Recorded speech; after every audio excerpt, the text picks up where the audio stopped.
Assalamualaikum warahmatullahi wabarakatuh. Pada hari ini, kumpulan kami akan membentangkan tugasan inovasi dalam pengajaran. Terlebih dahulu, izinkan saya untuk memperkenalkan ahli kumpulan saya yang terdiri daripada saya sendiri, Siti Nur As-Solehah binti Yahaya. Seterusnya ialah Nurul Atilah binti Mahusin. Yang ketiga ialah Siti Nurdiana Atika binti Abdul Jalal. Seterusnya ialah Umi Ashikin binti Azmi. Dan yang terakhir ialah Nur Zuraihan binti Zulkifli. Baiklah, tajuk tugasan kami ialah frasa nama. Apa itu frasa nama? Maksud frasa nama ini dapat kita lihat dari dua pandangan tokoh. Yang pertama ialah Nik Safiah Karim, di mana frasa nama ialah konstituen atau unsur yang menjadi pengisi atau frasa nama yang terdiri daripada kata nama yang berfungsi sebagai unsur inti. Unsur inti ini boleh berdiri sendiri atau dengan sederetan penerang yang hadir sebelum atau selepas frasa nama atau sebelum atau sesudah frasa nama. Menurut pandangan Asma Haji Umar, frasa nama ialah frasa yang boleh berdiri pada subjek dan objek ayat dan juga predikat nama. Seterusnya kita lihat dengan lebih mendalam tentang inti. Baiklah, kita lihat yang pertama. Inti plus penerang nama. Seperti contoh yang diberi ialah rumah kampung. Kampung ini adalah penerang berbentuk jenis. Yang kedua ialah tapak rumah untuk mendirikan rumah. Untuk di sini berperanan sebagai penerang bukan nama. Untuk ini adalah frasa sendi nama. Okey, yang ketiga ialah inti plus inti. Sebagai contoh, rumah tangga. Dua-dua inti ini terdiri daripada kata nama. Fungsi frasa nama yang pertama adalah sebagai subjek. Berdasarkan data concordance yang dicari, dapatlah kita lihat contoh adik bimbang dengan kelakuan ayah. Okey, adik dalam ayat ini menunjukkan subjek kerana adik ini tergolong dalam kata nama yang terdiri daripada kata nama am. Jelaslah bahawa kata nama menjalankan fungsinya sebagai subjek dalam ayat tersebut. Seterusnya ialah frasa nama sebagai predikat. Contoh perkataan dalam data corpus ialah guru. Contoh ayat pula yang diambil ialah Cikgu Bodin pernah menjadi guru kepada anaknya.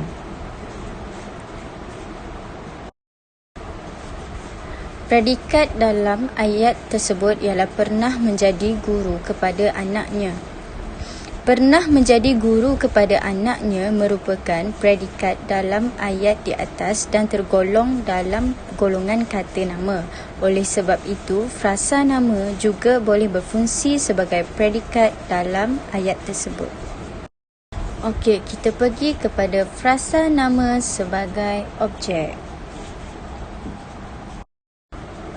Frasa nama hadir dalam konstituen objek, iaitu konstituen yang hadir sesudah kata kerja transitif dalam frasa kerja. Contoh ayat 1 ialah guru menghadiri kursus. Menghadiri ialah kata kerja transitif, manakala kursus pula ialah sebagai objek. Contoh ayat yang kedua pula ialah guru mengajar di papan hitam. Mengajar ialah kata kerja transitif, manakala papan hitam ialah sebagai objek. Oleh itu, kata kerja transitif ialah kata kerja yang memerlukan objek, iaitu frasa nama bagi melengkapkan maksudnya. Objek pula tidak boleh digugurkan dalam sesuatu ayat, dan jika digugurkan ianya akan menyebabkan ayat menjadi tidak gramatis. Frasa nama sebagai pelengkap. Frasa nama berfungsi sebagai unsur pelengkap apabila frasa nama hadir selepas kata kerja tak transitif. Terdapat dua kumpulan kata kerja tak transitif yang memerlukan pelengkap. Pertama, kata kerja imbuhan berkan. Kedua, kata nama sebagai pelengkap ialah menjadi dan ada. Sebagai contoh, dia cuma tidur berbantalkan lengan. Lengan berfungsi sebagai pelengkap. Berbantalkan berfungsi sebagai kata kerja tak transitif. Contoh kedua, agama Islam menjadi agama rasmi. Agama rasmi berfungsi sebagai pelengkap, manakala menjadi berfungsi sebagai kata kerja tak transitif. Kesimpulannya, pelengkap merupakan unsur yang hadir selepas kata kerja tak transitif untuk menyempurnakan makna ayat. Seterusnya, frasa sendi nama. Satu binaan dalam ayat yang terdiri daripada satu kata sendi nama dan satu frasa nama yang menjadi pelengkap kepada kata sendi nama itu. Frasa sendi nama terletak di hadapan frasa nama.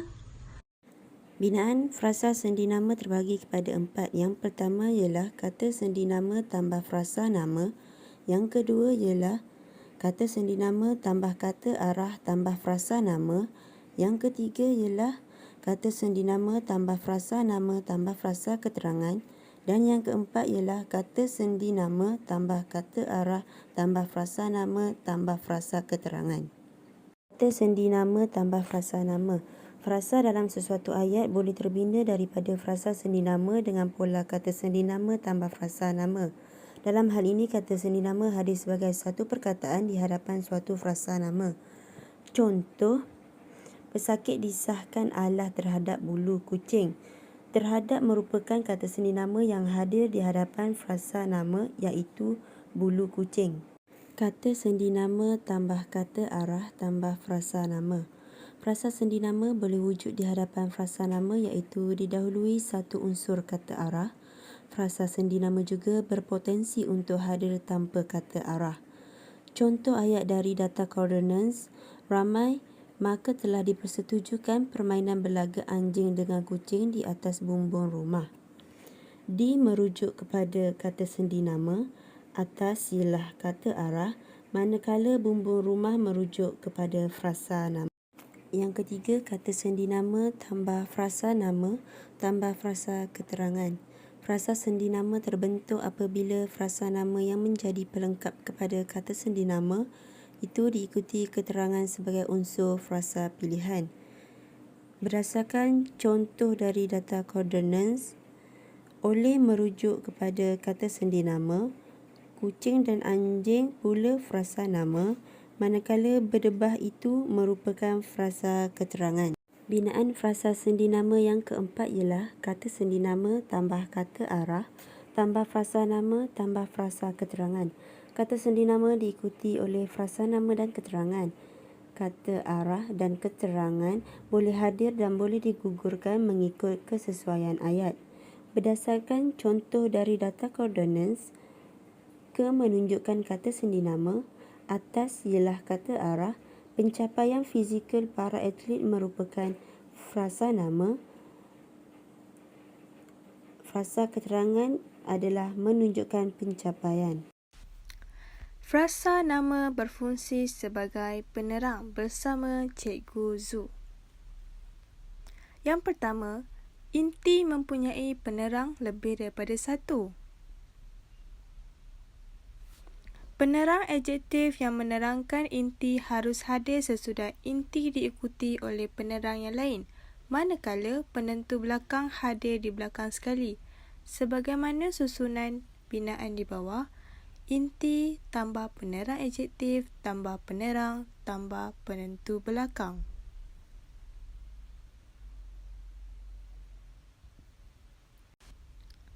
Unsur penerang merupakan satu binaan frasa tersendiri yang mengandungi unsur-unsur inti dan penerang. Unsur penerang yang menerangkan unsur inti yang ada pada frasa penerang bukan menerangkan unsur inti bagi frasa nama.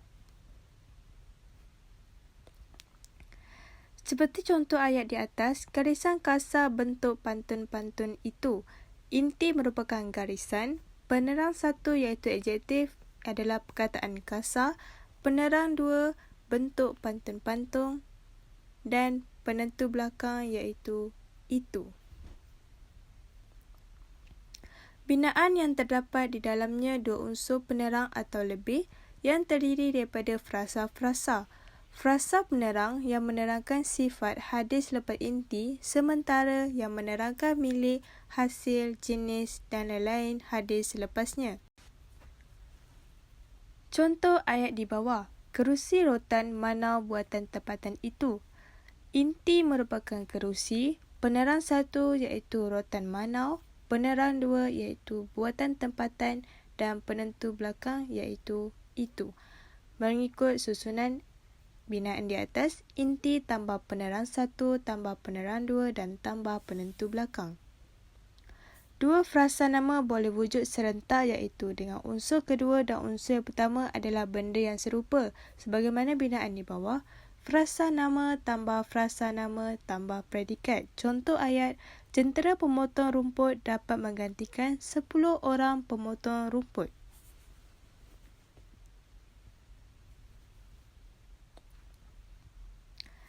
Frasa nama adalah jentera. Frasa nama yang kedua adalah pemotong rumput dan predikat adalah dapat menggantikan 10 orang pemotong rumput.